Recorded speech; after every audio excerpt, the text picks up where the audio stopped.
Hi, this is Julie Marie, and you're listening to FYM Radio, the music, entertainment, and talk show that has been endorsed by several organizations, activists, and family members dedicated to raising awareness to missing cases.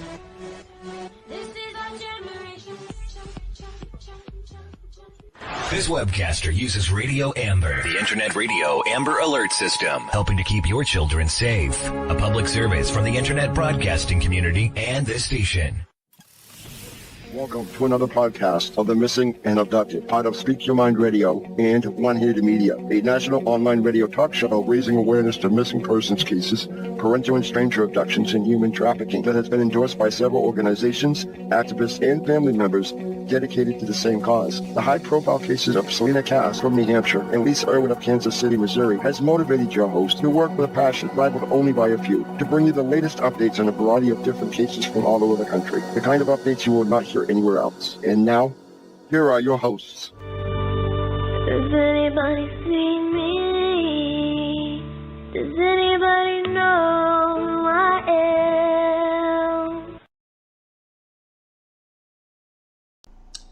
Hello and welcome again. And tonight I have several videos to share with you, some breaking news and 2 updates on some missing cases. And if you enjoy watching breaking news, media attention for the missing persons, human trafficking, abducted children, or true crime stories, then you have come to the right place. So please don't forget to hit that subscribe button and notification bell if you're watching this on YouTube, or you can also find me over on dlive.tv, and that's dlive.tv/SYM radio. So to start off with, the story in Fordyce, Arkansas, a gunman opened fire at a Mad Butcher shopping place around 11:30 a.m. this morning. 11 civilians were shot. 3 of them are dead. 2 officers did sustain non-life-threatening injuries, and the suspect was shot and now was in custody. So let's go ahead and go into that report, and there is a news conference that I will be playing after this. So it is thinning out a little bit here, and some of the businesses were closed, but definitely a huge police presence blocking off this main street of town. Still, people were saying that they were all parking in the parking lots nearby, standing with each other, trying to figure out what happened and talk with one another. I know I spoke with one girl who was in the store, and she said that even just standing here talking to other people who were here or who had calls was a little bit helpful to try and make sense of the situation that really doesn't make a lot of sense right now. And people just feel helpless, so they want to talk with one another. I mean, the response right after it happened, I spoke with a lot of people that came here, and they said that they were calling loved ones, trying to figure out who was in the store. One man told me he drove here as soon as he heard it was happening to see if he could help with any way. And he said he was trying to pull people who were injured out of the way and went home to clean blood off his arms. It's really just a lot that people are still trying to unpack. A lot of shock right now, I think, because it's a tight-knit community here. A lot of people said, oh, I had a friend in the store. Most people I spoke to here said they knew someone who was in that store today. And so a shooting like this obviously is something that is so painful and so heartbreaking, and in a small town where everybody knows everybody, it is that next level of everyone seems to know someone that was in that store today, and just, again, hard to make sense of it all. It's just heartbreaking to see. Now, Sarah, you talked about that response, and it looks like local police department really did respond quickly. Just from the looks of it, I know that there's a lot of police presence out there, but can you see and tell us what that police presence looks like from Dallas County to other responding law enforcement? Who all is out there, and how did they respond? Yeah, I couldn't tell you everyone for sure. I know we saw drones, we saw helicopters, I saw Arkadelphia police here, so really a wide range. When we first got here, I was actually talking with my photographer, trying to count how many different departments were here, because this is such a huge event. We saw troopers flying down the highway on our drive over here, still trying to assess the situation. Ambulances were still leaving the scene. So right now it seems that that emergent minute that we arrived earlier this morning has kind of calmed down. down, and now it's assessing what's next, how did this happen, and what are the details that we need to know. And that's what we're waiting on from state police right now for that next press conference. I know you mentioned, Faith, that they say the shooter is in custody, and that is an important fact to know, because on our way down here, even still standing at the first hour or so, there were a lot of rumors about what was going on. And I think that sparked a lot of fear in people, because rumors can spread in a situation like this, especially when loved ones are involved, when people have died and you're not sure who necessarily. Those rumors can have a big impact. So I think this press conference is really important. And when that first press release came out, knowing those numbers, knowing that the shooter was in custody knowing the shooter was in custody especially was a big relief to people in the area who, may have thought something was still going on. So knowing that the situation is contained is important, and that's really what we're focusing on now, is what's next as police are investigating, and that's what we're hoping to hear from this press conference. I know that our Ashley Godwin is going to be at that press conference asking questions, as a lot of people here have those questions. But right now, it's a sad scene here. I can't even convey the emotion, I don't think. It's just heavy in the air, but I'll send it back to you guys for now in studio. Now, Ashley, I do know, and I want to go back to Ashley just briefly. We know that a lot of police response is out there. I think I've read that we know that Dallas County Police, Calhoun County Police responding, Arkansas State Police. Ashley, is there anything that you can tell us just in terms of response and maybe some of the police cars that you're seeing, so we can kind of get a sense of the full police response? Ashley, what can you tell us? All day we have seen police cars and police in the area. I can't tell you how many agencies I've seen, from Arkansas State Police, FBI is now here, ATF, Calhoun County, Bradley, Dallas County, all surrounding agencies have responded to help and assist and make sure this community is okay, and that police presence is here to make sure that the community gets the assistance that they need. And when we talk about close-knit community, this community is roughly the size of maybe 4,000 people. Lots of people standing outside, wondering what's going on, talking to each other, trying to figure out what's happening. And that's why we're here, to bring you the news and let you know what's going on and to make sure everything's safe. And like, I am here at the press conference right now, waiting with several other media outlets to make sure that we can get the latest information to you, to let you know what's going on. So it's surreal, it's heartbreaking, but we are here to, get you the latest information. All right, Ashley, thank you so much. Again, a developing story. We are still waiting to hear from Arkansas State Police on those official numbers, the totality and scope of what we saw out here today, but truly just a sad set of events that unfolded here today. Still learning more about this situation, but I want to bring in THV 11 Sarah Horbakowitz, who can again show us what exactly is happening out there. Sarah, what can you tell us about what you've learned and what you're seeing at this time? Yeah, Faith, I spoke with a lot of people who were around or came by as soon as they heard, but I also spoke with a girl who was in the store shopping with her family for dinner tonight, and she said someone just started shooting and they went to hide so that they could be safe, and now they are out. And so I got the chance to speak with her, and I think she said she's still in shock, but I want to share with you guys some of her story today about how she is safe right now.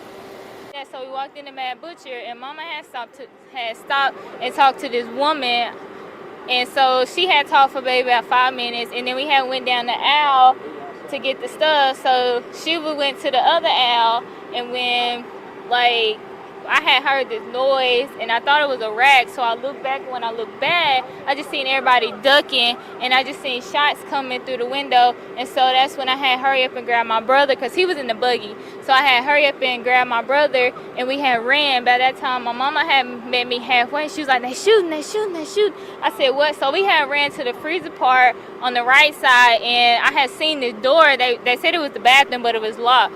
So I guess it was people in there. So I said, Mama, it's locked. So then we had ran to the other one, and it was 2 workers back there. They was finna get ready to close the freezer.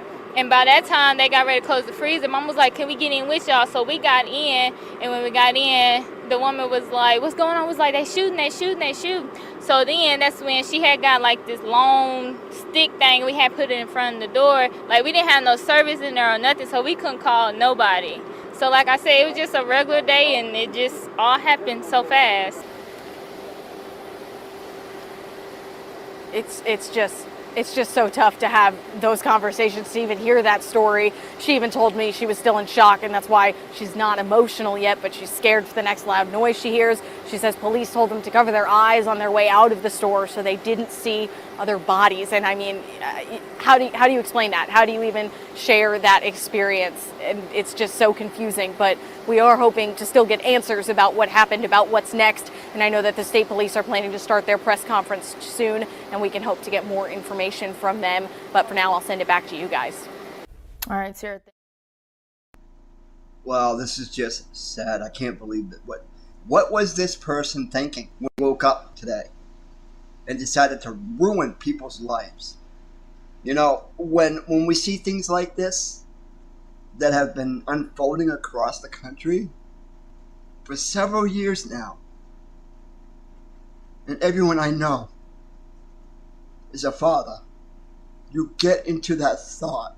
But in a small community like this, with only a little over 3,000 people, you never would think something like this would happen.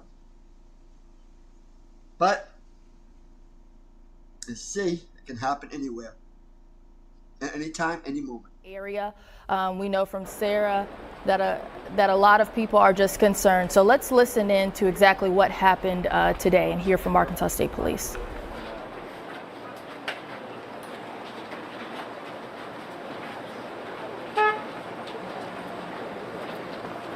You guys ready?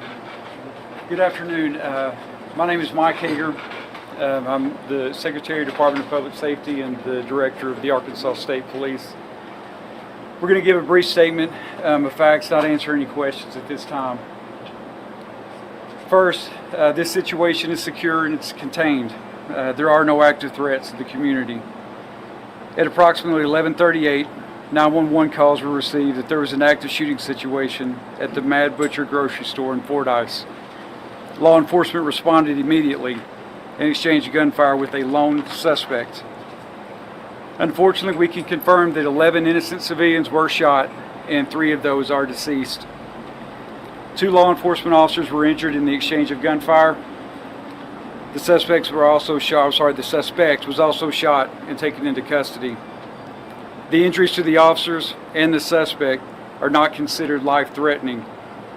The remaining civilian injuries range from non-life-threatening to extremely critical. The investigation is in its early stages, and we have no information or no more information that we can release at this time. The Arkansas State Police will be the lead investigative agency, and all media inquiries should be routed through our communications department. We do anticipate a further news release later in the evening. I've been in constant contact with Governor Sanders. She's committed any resources needed to aid in this investigation or any support needed for the community of Fordyce and Dallas County. To reiterate the total numbers, we had 11 civilians shot. 3 of those are deceased, and we do have some that are critical. We have 2 law enforcement officers that were shot. Neither of their injuries are considered to be life-threatening, and we had 1 suspect that was shot, is in custody. His injuries are also not life-threatening.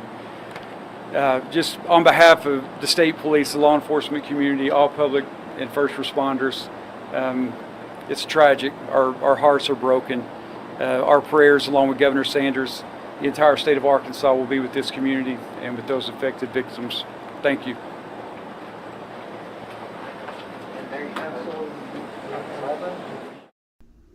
Wow, this is so shocking. 11 innocent victims shot, and 3 of them are deceased. There have been so many shootings this month, and just recently, the one that happened 2 days ago in Oakland, California at a Juneteenth celebration, where 15 people were injured. You know, and if you go to the gun violence archive, this month alone, 48 in the U.S. This is ridiculous. And something does need to be done. Not to say that ban guns, because it is our constitutional right. But I think what we need are some common sense regulations.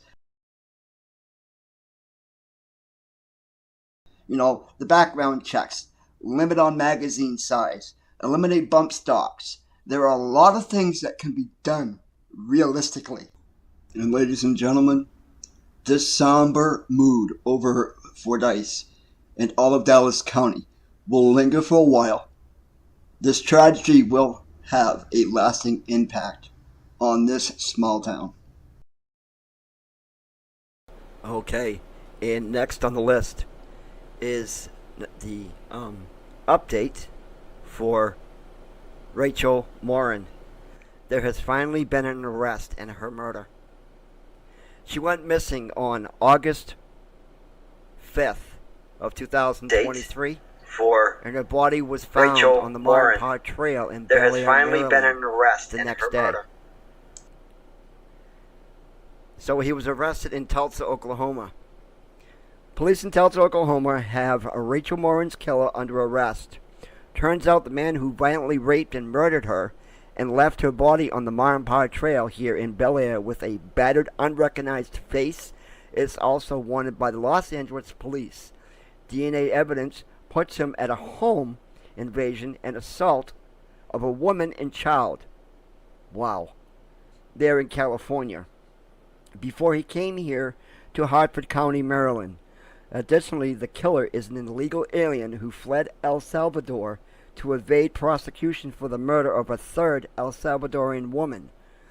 This makes Rachel Morin not the first, but the second woman in our quiet county, 1,800 miles from the Mexican border, to die violently at the hands of an illegal alien within the last 2 years. Now, according to the Tulsa Police Department Facebook page, there is, we read here a little bit further. Okay, so authorities believe that he was hiding adjacent to the trail where Rachel was walking and attacked her. Oh, this guy is sick. Just sick. Authorities believe that Hernandez was hiding adjacent to a trail and where Rachel was walking and attacked and killed Morin before fleeing Maryland. Late last night, our partners with the FBI contacted detectives with the Tulsa Police Department Special Investigations Division. They had been working on information that the suspect was in the Tulsa area. The FBI, the Tulsa Police Department detectives, and the Tulsa Police patrol officers converged on a bar located at 21st and Garnet. Officers found the suspect casually sitting at the bar and placed him under arrest. Initially, the suspect lied about his true identity and denied any knowledge of the crimes he is wanted for. The suspect was booked into Tulsa County and awaiting extradition for his heinous crimes. And now he's there at the Hartford County Sheriff's Department, and I'm going to take you in to a press conference that they had.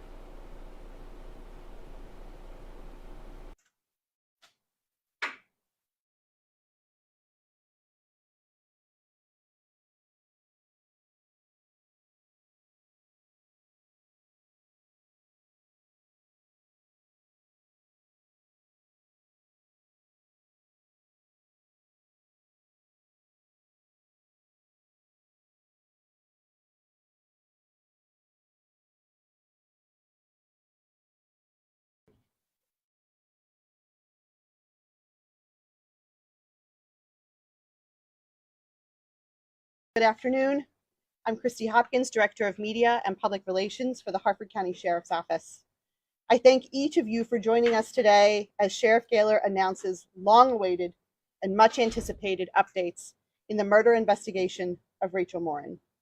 Standing and offering remarks with the Sheriff are Bill DeBagno, Special Agent in Charge, FBI, Baltimore Field Office; Evan Campanella, Assistant Special Agent in Charge, HSI, Baltimore Field Office; Allison Healy, Hartford County State's Attorney.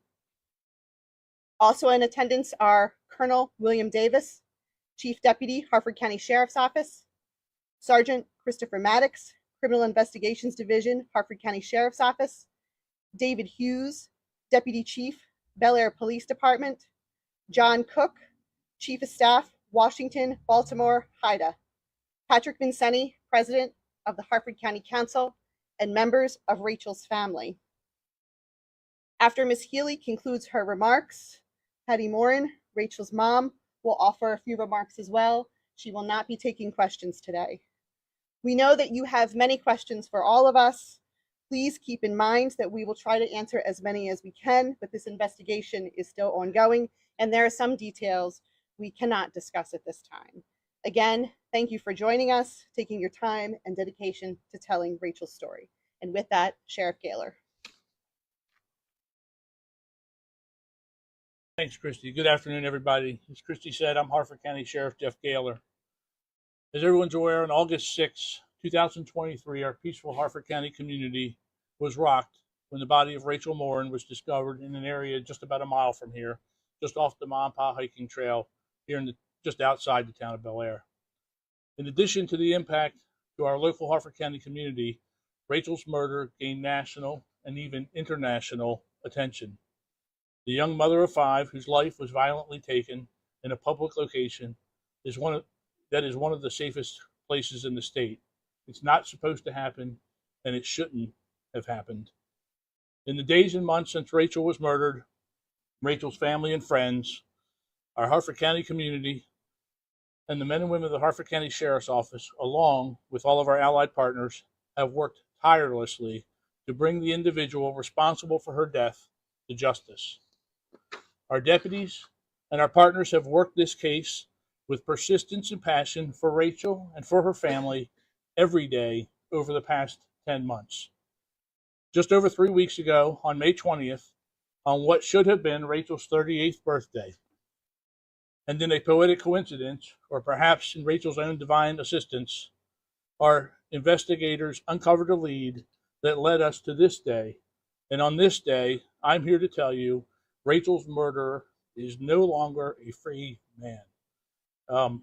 Hopefully, he will never have the opportunity to walk free again. The lead we received was related to DNA evidence and allowed investigators to finally put a name to the image of the suspect in the video from Los Angeles, which we released 2 weeks after Rachel's death. After we had the video, we knew what he looked like. We knew what he looked like, but we didn't know who he was. With the new DNA evidence, now we know who he is, but we still didn't know where he was. As I have stated many times, this killer could have been laying his head in any community in the country or even in the world, and indeed, that was completely accurate. Over the past 2 weeks, investigators continued their diligent investigation and tracked our suspect all the way from Prince George's County to Tulsa, Oklahoma. Our investigators also obtained an arrest warrant yesterday afternoon, and as the arrest warrant was being issued, we met with Rachel's family, many of whom are with us today, to update them on the case and asked of them an almost impossible request, and that was to keep the information about the identity and the arrest warrant to themselves and protected, to allow investigators the opportunity to try to apprehend this suspect before it was made public in the news, so that our suspect did not have the opportunity to learn that he was wanted and to once again flee. 5 hours after meeting with the family, and just before midnight our time, police in Tulsa, Oklahoma, assisted by our federal partners, located and arrested Rachel's murderer, Victor Antonio Martinez Hernandez. So far, we have learned that the suspect, now pictured on the screens, is a 23-year-old citizen of El Salvador who illegally crossed the border into the United States in February of 2023. We all suspected that perhaps Rachel was not his first victim, and it's my understanding that this suspect, this monster, fled to the United States illegally after committing the brutal murder of a young woman in El Salvador a month early in January of 2023. Once in our country, and likely emboldened by his anonymity, he brutally attacked a 9-year-old girl and her mother during a home invasion in March of 2023 in Los Angeles. And as everyone I believe is aware, that was our first DNA match linking Rachel's case to the Los Angeles case. It has been a fear of mine that once we identified this suspect, the result would be exactly this. And I want to now direct these comments to 1600 Pennsylvania Avenue and to every member in both chambers of Congress. We are 1,800 miles away here in Harford County. We are 1,800 miles away from the southern border, and the American citizens are not safe because of failed immigration policies. This is the second time in just 2 years that an innocent Harford County woman has lost her life to a criminal in our country illegally. Let me repeat that. 1,800 miles from the southern border, and this is the second woman in our county to be killed by an illegal alien. Suspects, in both cases, they are suspects from El Salvador with ties to criminal gangs. Should not be happening. Victor Hernandez did not come here to make a better life for himself or for his family. He came here to escape the crime he committed in El Salvador. He came here and murdered Rachel, and God willing, no one else. But that should have never been allowed to happen. Moving on, I want to make it clear that this case does not get solved, and we do not bring this criminal to justice without the amazing law enforcement teamwork from our local, state, and federal partners. And I mean that in all sincerity. Rachel's homicide does not get solved. There is no arrest without all of us working together. And for that, I want to thank everyone here in the front of the room and all those who aren't here, but I'm going to cover a list in a minute. I want to thank all of them for their assistance to our agency over the past 10 months. We are profoundly grateful for your dedication and support. The Federal Bureau of Investigation, especially the Baltimore Field Office, rendered invaluable assistance throughout the course of the investigation. Similarly, the State Police, Maryland State Police Crime Laboratory contributed greatly with their expertise and resources.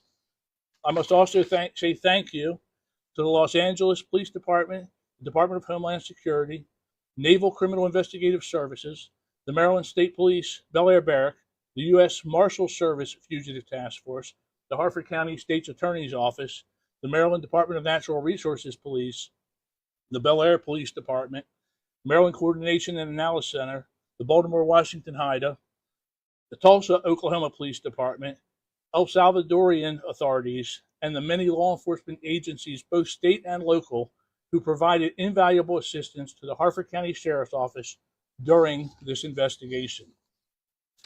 As I think is evident, this was truly a comprehensive law enforcement effort, and I am exceptionally proud of the work done by the collective team and countless others who made last night's arrest in Tulsa possible. I also want to thank the members of our Harford County community for their patience, support, and cooperation throughout this investigation, to include hundreds upon hundreds of tips that our investigators have received. Today, we were able to provide what some like to refer to as closure to Rachel's family and for our Harford County community. I want to thank the members of the Morin family, and you're going to hear from, as Christy said, from Patricia here in a minute, but no questions. They have been by the side of our detectives this entire time, doing anything that they could do to help the investigation and to help our detectives, to help bring this individual that took Rachel's life to justice. I recognize there is nothing that will ever close the door or bring true closure concerning the loss of Rachel, but it is my hope and the hope of all involved working this case that the arrest of this suspect brings her family and our Harford County community some peace. I would like to now ask FBI Baltimore Field Office Special Agent in Charge, William DeBano, did I get it right? DeBano, to offer a few remarks.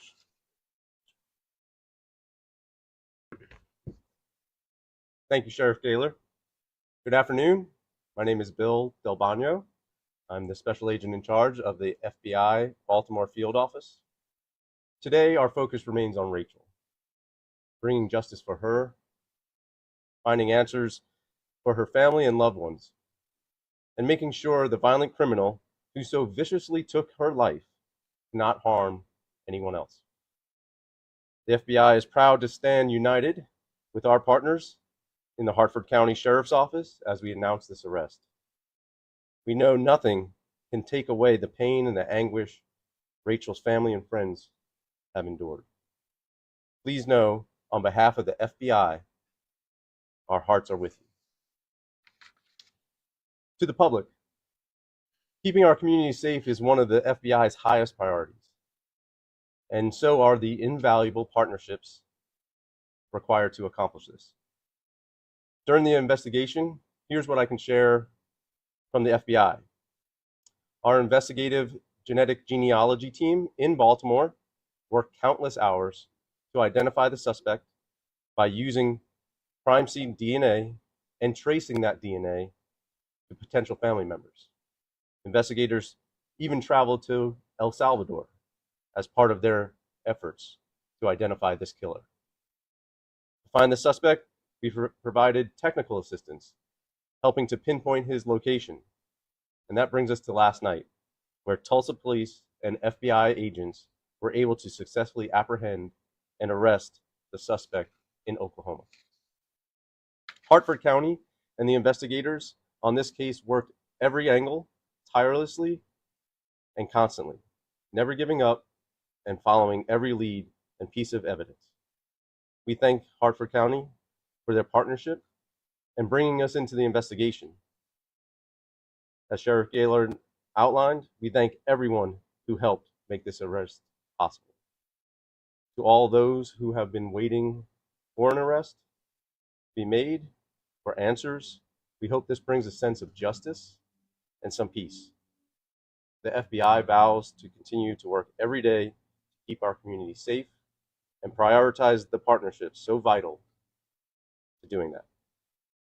Thank you. I will now turn it over to Evan Campanella, the Deputy Special Agent in Charge, HSI, Baltimore. Thank you, Sec Del Bagno. First off, I would like to thank Sheriff Gaylor for having HSI present for today's announcement. Today's announcement is the culmination of almost 1 year of investigative activity that might not always go noticed by the public.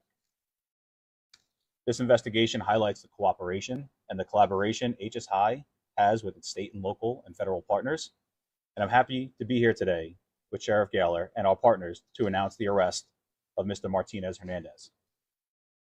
I hope that today's announcement, as the sheriff pointed out, will help bring some closure to Rachel's family. And again, I would like to thank Sheriff Gaylor for asking HSI to participate in this investigation and to be here for today's announcement. I would now like to invite Hartford County State's Attorney, Allison Healy, to the podium for her remarks.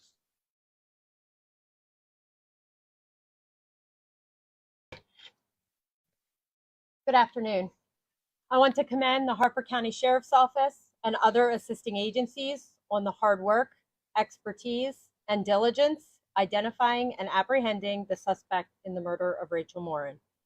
They worked tirelessly on this lengthy and difficult investigation for the public safety of our community and bringing Rachel's family peace, knowing that the next step is prosecution. I will personally be leading the prosecution of this case. While the defendant is innocent until and unless he is proven guilty, Hartford County and our neighboring communities can rest assured that my office will take all steps necessary to ensure that justice is served for Rachel Morin and her family.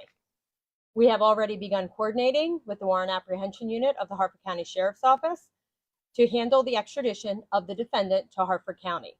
And once the defendant has been transported back to Hartford County, prosecution will commence. Thank you. It is my pleasure to introduce to you all Patricia Morin.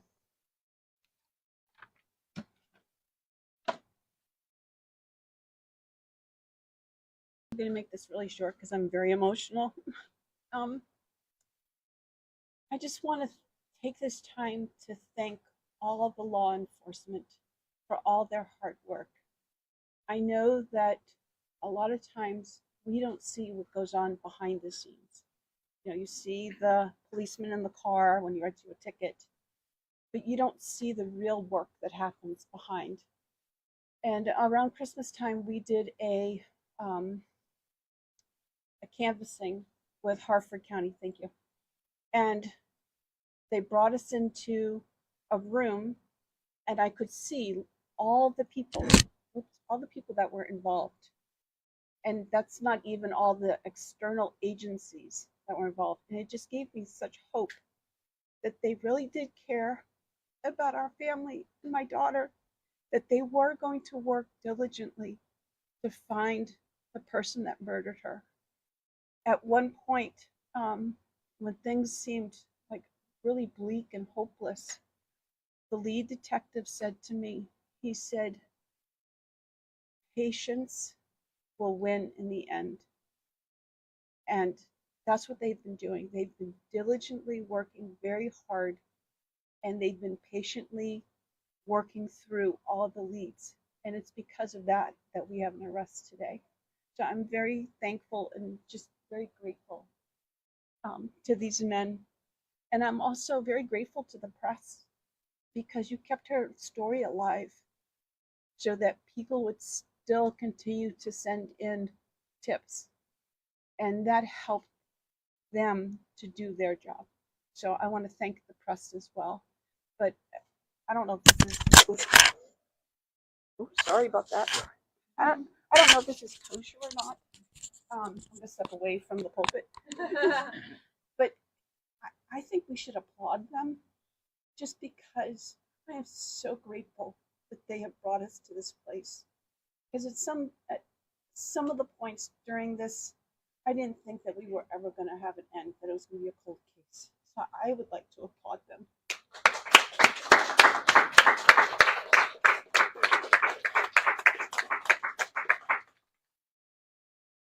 Thank you. And it's a case that touched us all. So with that, we are going to take some questions. As Christy said, this is still an active investigation. So there's some things that we're not free to speak about or won't be speaking about. So with that, does anybody have any questions that we can answer for any of the speakers? I have a question. I want to know if you can, a little bit, but what actually happens with it right now? Like we've read it. Well, I'm very familiar with ICE detainers. Yeah, sorry, I'm not sure. Yes, we are what's the status? there has been an ICE detainer filed on him because he is in this country illegally out in Tulsa, Oklahoma. He would not be deported before answering for these charges. So I honestly believe that's the last place he wants to go. I think, sad statement is our jails are better here than they are in El Salvador, and he's going to spend, God willing, the rest of his days behind bars.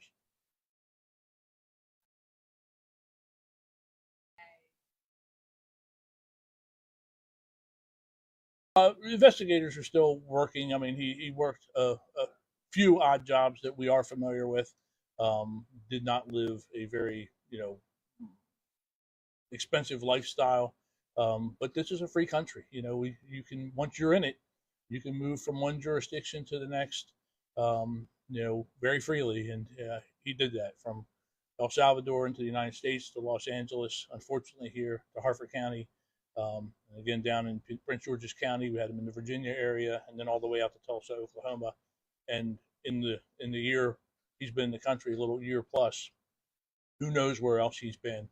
And it's a fear of mine. It's a fear of our investigators. And as Patty said, our investigators took this case to heart, as they do all the cases. But this case, they took to heart, and they worked so hard and have an emotional tie to it that I got off on a tangent. That they, I lost my train of thought. Investigators are working that. We certainly know he has connections down in the D.C. area, both Virginia and Prince George's County. But again, as he moved around the country, there were places that we believe he probably had associates, and he has ties to known gangs. So we believe that's how he lived his life.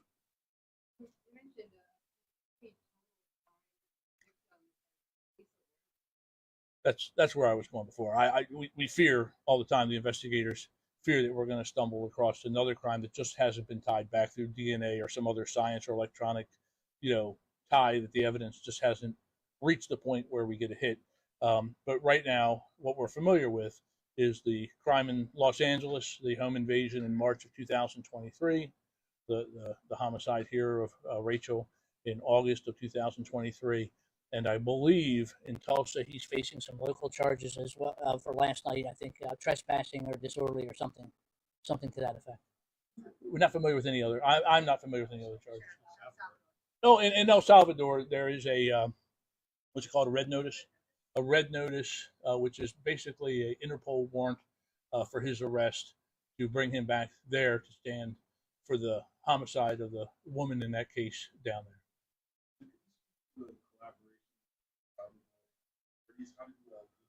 Well, and I gotta defer to our partners at the FBI on that one because they did most of the international. Thanks, sir. So the FBI has personnel that are positioned throughout the world. They're called legal attaches. And we have a legal attache that is in El Salvador. As we were conducting some of the investigative actions along with Harford County, some of the investigative information took us to El Salvador and working with our partners there in order to understand some of the familial ties that are down there, and also bring together back a better understanding of the red notice that Sheriff Gaylor brought up as well.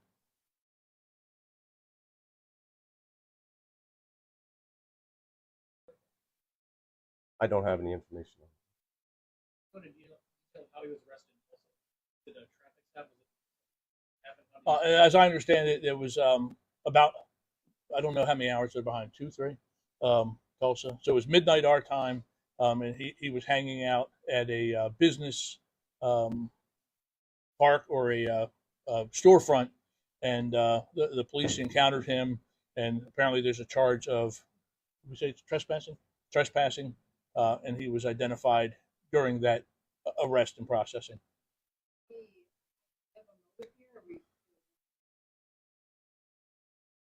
Well, and that's been a question since the outset. Was Rachel's homicide random or targeted? And again, I don't know that we have that answer explicitly or completely. But at this point, there's nothing to indicate that anyone other than him was involved. We do have some belief that he spent some time here in the Bel Air area, so he may have seen her and her more or less routine operations. One of the things that we caution people, particularly women on the trail, about doing was developing a routine where it can be predicted where you might be. That would be my suspicion. If he decides to talk throughout the course of the days ahead to either investigators or prosecutors as it moves to that stage, we may learn more about, was it just an opportunity because he was on the trail when, unfortunately she decided to go out exercising that day, or was it something more specific?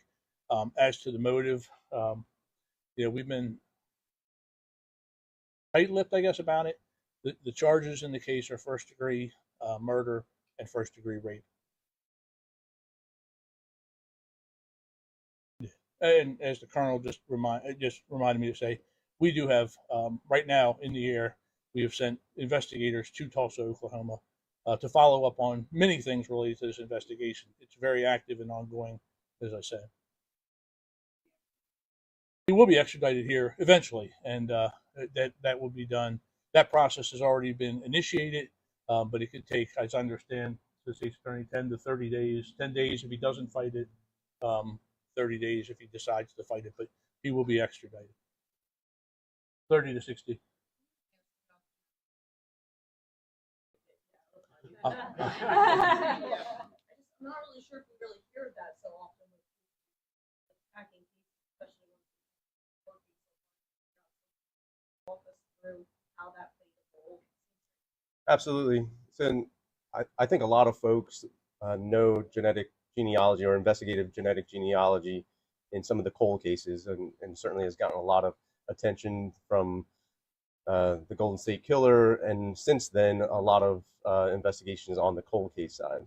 I think folks should also know that we prioritize the violent crime cases that are current, and that this is an game-changing investigative tool to understand when there are dry holes and there's no other leads to go, that we can apply the investigative genealogy to identify potentially family members, and then in doing that, take it on to a step where Hartford County and our partners can conduct interviews to better understand who the potential subjects are and narrow down that scope. We also use it on, unfortunately, the victim side, when we can't identify a victim through any other means, and building out the cases that way. We've seen over time 130 cases thus far since 2018 that have had successfully used investigative genetic genealogy.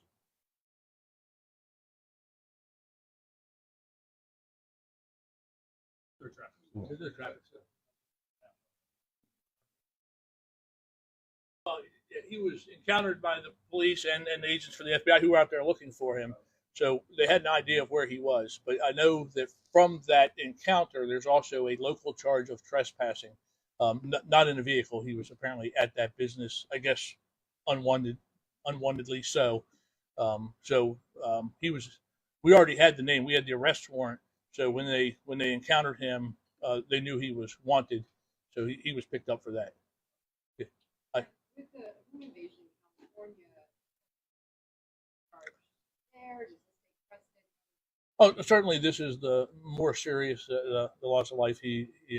California will follow up on their investigation. They would have to direct questions to that police, it's LAPD, that is handling that as far as specifics to their investigation.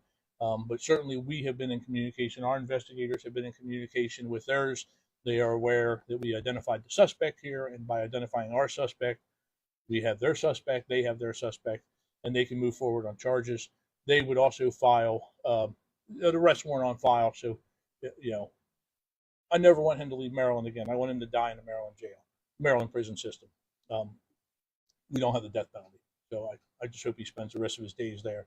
But if he ever got out of this one, he would be sent extradited to California. And if he got out of that one, there's still the red folder, the red notice, where El Salvador would want him back, and ICE has marked him for detainer.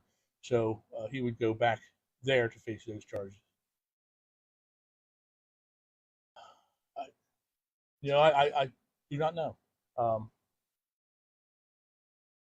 No. Actually, the major in the back is shaking his head no, he does not. Again, we shared the picture. You all will have the picture. It's going to be, no doubt out there on social media. So we're still looking for information. He was in this area for at least some period of time. And when I say the area, he was in the Bel Air area for some period of time before or right after the homicide, or both. So if people still have information, and now that there's a name to put with the face, investigators still want to talk to you. We still want to know. We still want to build that timeline, because there is a case to prosecute, and we want to put all the pieces together so that Miss Healy can do her job most successfully, and again, ensure this guy never sees the light of day. Not that we're familiar with. Thank you all, and again, thank our partners. To have Rachel's family here means so much to not me. I mean, to me, of course, but to the investigators who worked this case tirelessly.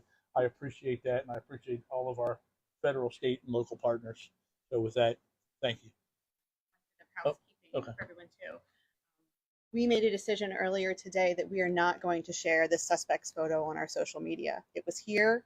If you have, if you would like a copy of the flyer, you can send an email to media@hartfordsheriff.org, and I will send it to you if you would like to use it in your newscast. but we will not share his picture on any of our social media. Any other questions? Great. Thank you again. Okay, and the next one up is on Shannon Collins. He's been missing since March 12th of 2021. Okay, I'm taking this from the Polk County Sheriff's Office and Detention Center, and then I go into that document that I said I was going to read. Polk County Sheriff's Office has been investigating the disappearance of Army veteran Shannon Collins since November of 2021. Shannon was reported missing by his brother, who lives out of state. The last day investigators can account for Shannon is March 11th of 2021. Shannon's wife, son, and daughter informed investigators Shannon walked away from their Pottsville home on the morning of March 12th, 2021. During the initial and only interview the wife participated in, she gave false and misleading statements to investigators. Investigators attempted to obtain follow-up information from Shannon's wife and children, but were advised that they had obtained counsel and wished to speak to investigators no further. They have provided no information since to help further the investigation. To this date, there have been no leads from the public, nor family or friends. That would suggest to investigators that Shannon is living elsewhere, or even left the Pottsville area. The investigators includes many different agencies and spans into other jurisdictions. Investigators are looking at this case as a missing person with foul play involved. Attached is a photo of Shannon taken on March 11th, 2021, the last day investigators can account for Shannon's whereabouts. If you have any information on the disappearance of Shannon, please contact the Polk County Sheriff's Office. And this is the picture that they have, the last day. And go into that document now.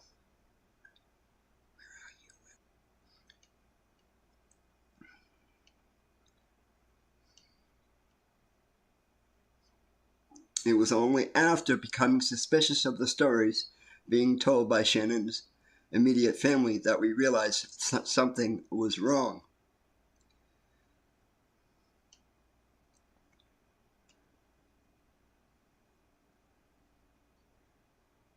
Investigators know that Shannon returned home to his address in Pottsville, Arkansas, around 10:30 p.m. on the night of March 11th, 2021. When Shannon arrived home that night, data shows that both his wife and son were in the house when he arrived. Shannon's wife tells police he walked away from the house on the morning of March 12th, 2021. Shannon's stepdaughter then tells police she watched Shannon get into a car with a friend and leave from the house on the same morning. This means the two people who were alleged to have last seen my brother alive tell police two completely different stories about when he left his house on the morning of March 12th, 2021. Shannon's wife and son talked to police one time. Once police reached out the second time, both refused to cooperate or help police in any way. Instead, they immediately hired a lawyer. Here are the facts about Shannon's wife, son, and stepdaughter.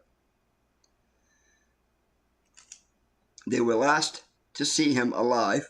They never reported him missing. They have never once called police for updates on his case. Shannon's wife tells police he walked away from the house with no car, no money, no belongings, nothing. Shannon's stepdaughter tells police she watched Shannon get into a car and leave with a friend. They lied to us for months about his disappearance. They never contacted the VA to stop pension payments of $4,000 plus per month. They continue to spend Shannon's monthly pension payments, knowing he was never coming home. They lied to police about Shannon's disappearance, and they covered up Shannon's disappearance by pretending to be Shannon in text messages from a phone they purchased. They refused to help police with their investigation and immediately hired a lawyer. They tried to convince family members not to help police. They cut off all ties with my family as soon as the police began investigating Shannon's disappearance. Below is a list of where no data exists for Shannon since allegedly walking away from his house on March 12th. No phone calls made, no text messages,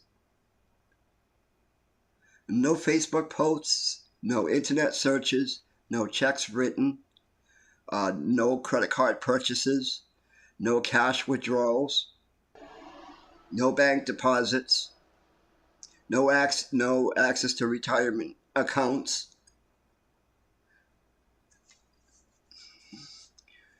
Social Security, none after the 12th, driver's license renewal, none, no taxes paid, no records of Shannon leaving the country for no passport, all doctor's appointments missed after the 12th, no prescription refills, so all scheduled surgeries missed, disability pension, no contacts after March 12th to the federal government regarding monthly pension payments of $4,000 plus per month were cut off by federal agents after Shannon was reported missing.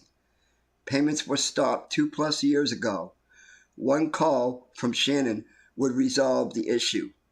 Shannon has never called to restart payments.